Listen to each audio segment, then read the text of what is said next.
નમસ્કાર મિત્રો દેશ અને દુનિયાના સુપરફાસ્ટ સમાચારમાં તમારું સ્વાગત છે। સાપુતારાથી સૌથી મોટા સમાચાર। ડાંગમાં લૂંટેરી દુલ્હન ગેંગ પકડાઈ છે।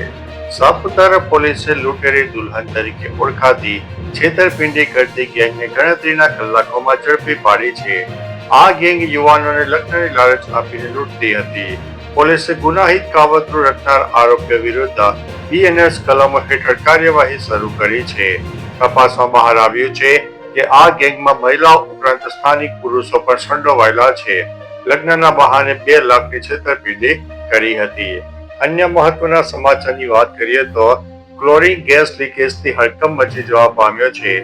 અમદાવાદના એસજી હાઈવે પર સોલા ભાગવત નજીક માધવ ઔડા ગાર્ડન પાસે અજાણ્યા વ્યક્તિએ ક્લોરીનનો બાટલો ફેંકી દીધો।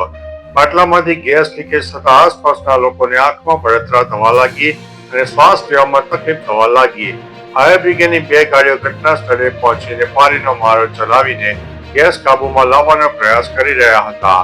આ દરમિયાન 2 ફાયર જવાનોને પણ અસર થઈ હોવાથી તેમને સોલા સિવિલમાં લાવવામાં આવ્યા હતા। અન્ય મહત્વના સમાચારની વાત કરીએ તો કોના પાન કાર્ડ બંધ થઈ જશે। દરેક નાણાકીય કામગીરી માટે અત્યંત મહત્વપૂર્ણ ગણાતું પાન હવે રદ થવાના આરે છે। સરકારના જણાવ્યા અનુસાર જો તમે નિયત કરેલી પ્રક્રિયા પૂર્ણ નહીં કરો તો 1 જાન્યુઆરી 2026 થી તમારું પાન કાર્ડ નિષ્ક્રિય કરી દેવામાં આવશે। ઇન્કમ ટેક્સ રિટર્ન ભરવા કે બેંક એકાઉન્ટ ખોલવા જેવા કાર્યો માટે પાન સક્રિય હોવું ફરજિયાત છે। પાન કાર્ડ બંધ થઈ જાય તો શું નુકસાન થાય, કોના બંધ પાન થાય તે વિશે હવે તમારે જાણવું જરૂરી બન્યું છે। અન્ય મહત્વના સમાચારની વાત કરીએ તો 2036માં ઓલિમ્પિક પણ અમદાવાદમાં રમાશે। મુખ્યમંત્રી ભૂપેન્દ્રભાઈ પટેલ અને શહેરી વિકાસ મંત્રીના નેતૃત્વ હેઠળ આ આયોજનોને ધ્યાનમાં રાખીને શહેરમાં 3 નવા સ્પોર્ટ્સ કોમ્પ્લેક્સનું ખાતમુહૂર્ત કરવામાં આવ્યું, જે અમદાવાદને વૈશ્વિક રમતગમતનું ઉત્કૃષ્ટ કેન્દ્ર બનાવશે। અમિત શાહે કહ્યું છે કે અમદાવાદે તૈયાર રાખજો, 2036માં ઓલિમ્પિક પણ અમદાવાદમાં આવવાનું છે। અન્ય મહત્વના સમાચારની વાત કરીએ તો હવે બંગાળ અને તામિલનાડુનો વારો છે। ગુજરાતમાં વિકાસના કામોના લોકાર્પણ કાર્યક્રમમાં કેન્દ્રીય ગૃહમંત્રી અમિત શાહે કહ્યું હતું કે હવે પશ્ચિમ બંગાળ અને તામિલનાડુમાં રાજકીય પરિવર્તનની લહેર ઊભી થશે।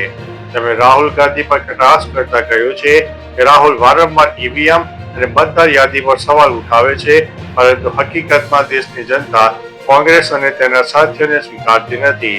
શાહે કહ્યું છે કે આ રાજ્યમાં પરિણામો ચોંકાવનારા રહેશે। અન્ય મહત્વના સમાચારની વાત કરીએ તો 10 વોન્ટેડ નક્સલવાદીઓએ આત્મસમર્પણ કર્યું છે।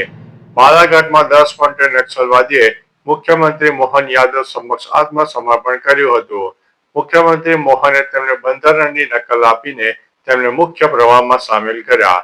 આ પ્રસંગે મુખ્યમંત્રી મોહન યાદવે જણાવ્યું છે કે સરકાર પીએમ મોદી અને કેન્દ્રીય ગૃહમંત્રી અમિત શાહ દ્વારા નિર્ધારિત લક્ષ્યોને અનુરૂપ મધ્યપ્રદેશને નક્સલ મુક્ત બનાવવા માટે પ્રતિબદ્ધ છે। અન્ય મહત્વના સમાચારની વાત કરીએ તો ભાજપને હટાવી નવી સરકાર લાવો। રાજકોટમાં કેજરીવાલના 3 દિવસીય પ્રવાસના પહેલા દિવસે ભાજપ પર તીખા પ્રહારો કરવામાં આવ્યા। કેજરીવાલે કહ્યું કે 30 વર્ષથી ગુજરાતમાં ભાજપનું શાસન છે, પરંતુ બેરોજગારી અને નકલી દારૂ વધ્યા છે। તાજેતરમાં મંત્રીમંડળ બદલ્યું એટલે ભાજપ પોતે માને છે કે મંત્રીઓ ખરાબ, બેકાર અને ભ્રષ્ટાચારી છે। ખેડૂતોના હક માટે લડનારાઓને જેલમાં નાખવામાં આવ્યા છે। હવે પરિવર્તનનો સમય આવી ગયો છે। અન્ય મહત્વના સમાચારની વાત કરીએ તો આજે શિક્ષકો આદિવાસી વિસ્તારમાં રહેવા માટે તૈયાર નથી। યુપીના રાજ્યપાલ આનંદીબેન પટેલના જીવન સંઘર્ષને વર્ણવતા પુસ્તક ચુનૌતિયો મુझे પસંદ હૈનું કેન્દ્રીય ગૃહમંત્રી અમિત શાહના હસ્તે વિમોચન કરવામાં આવ્યું। આ પ્રસંગે આનંદીબેન પટેલે જણાવ્યું કે યુપીમાં બેંકો, યુનિવર્સિટીઓ અને જનતાના સહયોગથી 150 કરોડની પબ્લિક મની એકત્ર કરીને 50,000 આંગણવાડીઓને કીટ પહોંચાડી છે। તેમણે કહ્યું છે કે શિક્ષણ મોટું કામ છે, પરંતુ આજે આદિવાસી વિસ્તારમાં શિક્ષકો રહેવા માટે તૈયાર નથી। અન્ય મહત્વના સમાચારની વાત કરીએ તો આપણી દીકરી કોઈ લઈ જાય તે ચલાવવું નહીં। બનાસકાંઠાના કોંગ્રેસના સાંસદ જ્ઞાનીબેન ઠાકોરે સમાજને ટકોર કરી છે કે આપણે કોઈ બીજા સમાજની દીકરીને લાવવી નહીં અને આપણી દીકરી કોઈ લઈ જાય તે ચલાવવું નહીં. આપણી દીકરી જાય તો આકાશ પાતાળ એક કરીને પાછી લાવવી. આખી દુનિયાને દશામાં નડતા નથી પણ આપણને જ નડે છે. હવેથી કોઈ બહેન દીકરીના દશામાના વ્રત કરવા નહીં. જેને દશામાં નડે તેને ત્યાં મૂકી જજો. મિત્રો, અન્ય મહત્વના સમાચારની વાત કરીએ તો ઓફિસમાં હવે બોસ નહીં કરે હેરાન.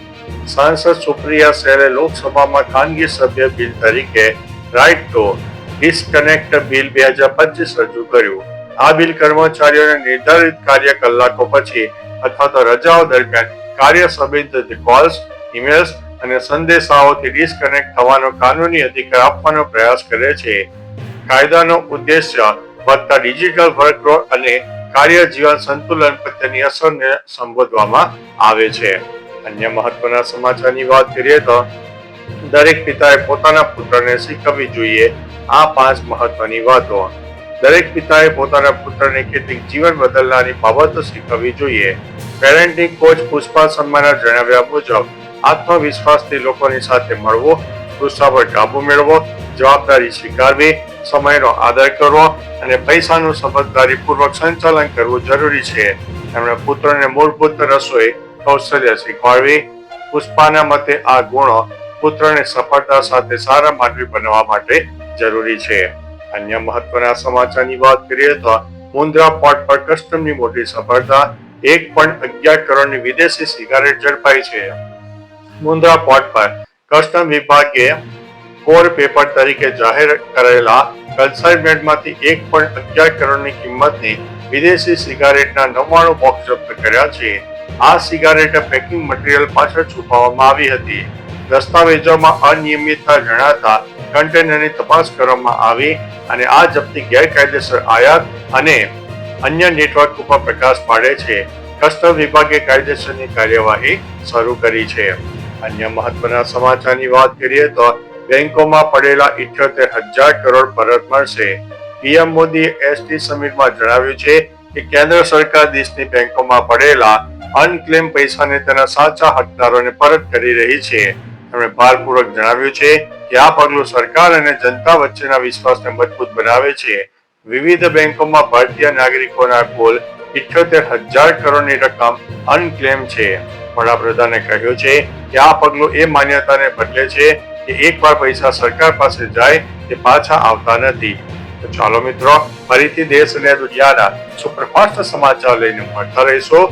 ત્યાં સુધી અમને રજા આપશો. નમસ્તે.